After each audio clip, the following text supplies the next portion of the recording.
Where's my wife? Sweetie. Get up here. Oh, before I get done, I want to hug every one of you. But before I get started, I have to thank somebody I fell in love with 34 years ago and married 33 years ago. She's the only reason why I'm here tonight, Thom Tillis.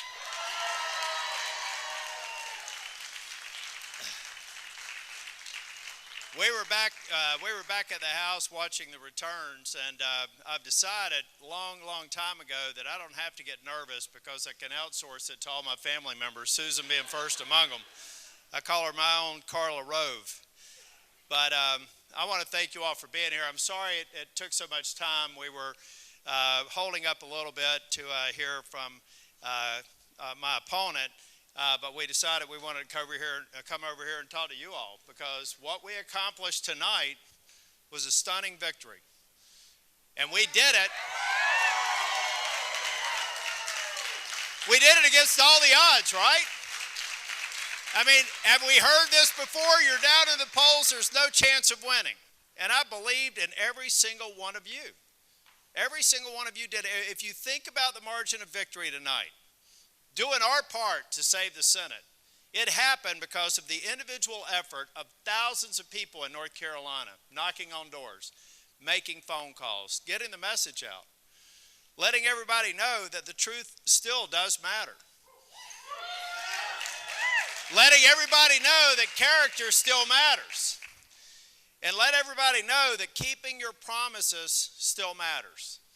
That's the most important thing to me since I've been in elected office. When I ran for the legislature in 2006, I promised people that if I went to Raleigh, I would not let you down, I would fulfill your promises.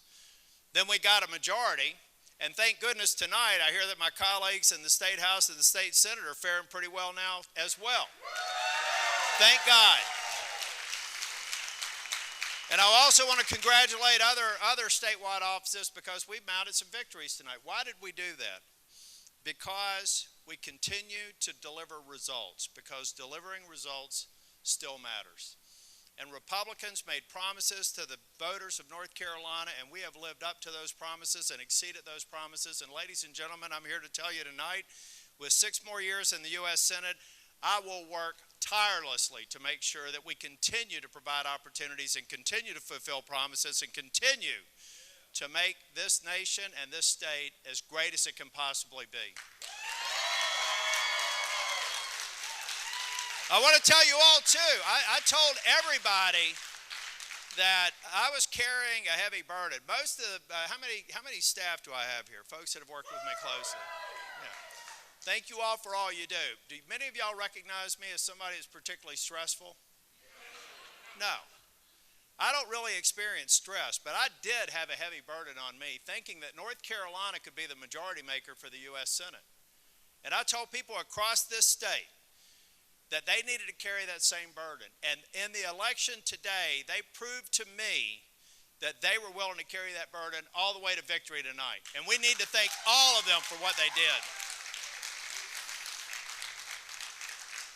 You know, I was, some of these ads of my chief of staff, Ted Lehman's here, my former chief of staff, Ray Starling, are here. They were great leaders in the Senate. A lot of you all worked for them, great people. But I told my staff, and actually Ted Lehman told me that one of his baby girls here standing right up on the front row saw an ad about me at the hotel. Said, what are they talking about? You know, they were trying to paint me as some guy that only worries about the rich. I don't worry about the rich, ladies and gentlemen. God bless them for being rich. What I worry about are the people that grew up like me. You know, when you grow up in a trailer park, you move I moved 17 times, but 7 times before you're 16 years old. You go to community college and work your way up and get your degree when you're 36. How could anybody forget where they came from? And how could anybody go in elected office and not think every single day about how you make sure those same opportunities are available for people who are growing up like you? That's what drives me. That's what will continue to drive me. My job has always been fighting for everybody to have the same opportunity to realize their American dream. It may not be mine. But whatever they want, I want them to achieve. And I want this country to continue to be that great nation that provides everybody those opportunities.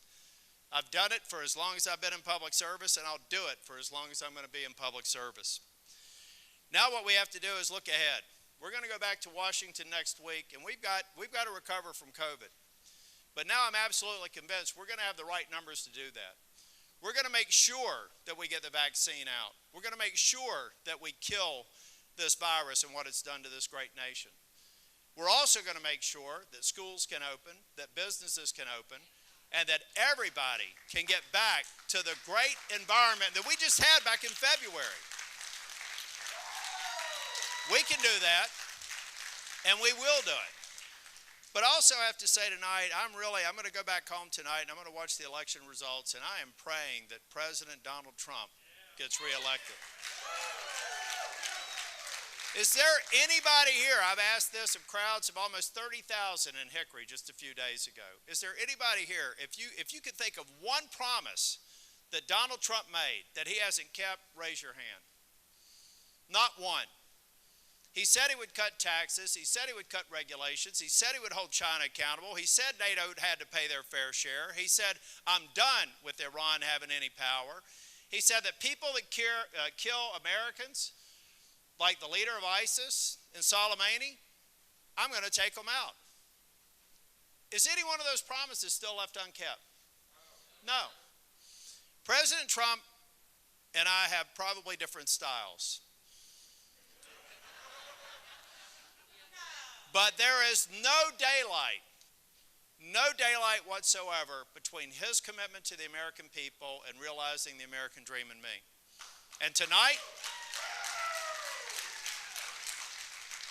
I hope that everybody of every race understands that this president cares about Hispanics, he cares about African Americans, he cares about women. That's why they were employed at historic numbers just back in February.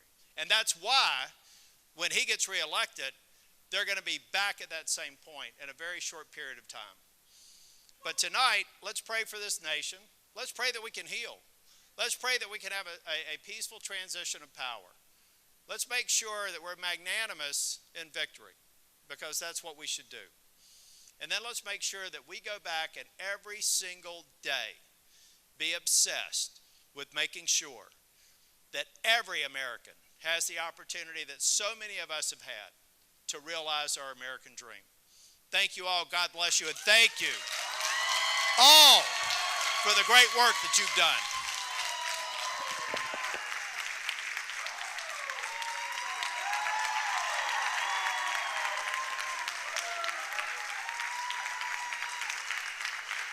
Six more years.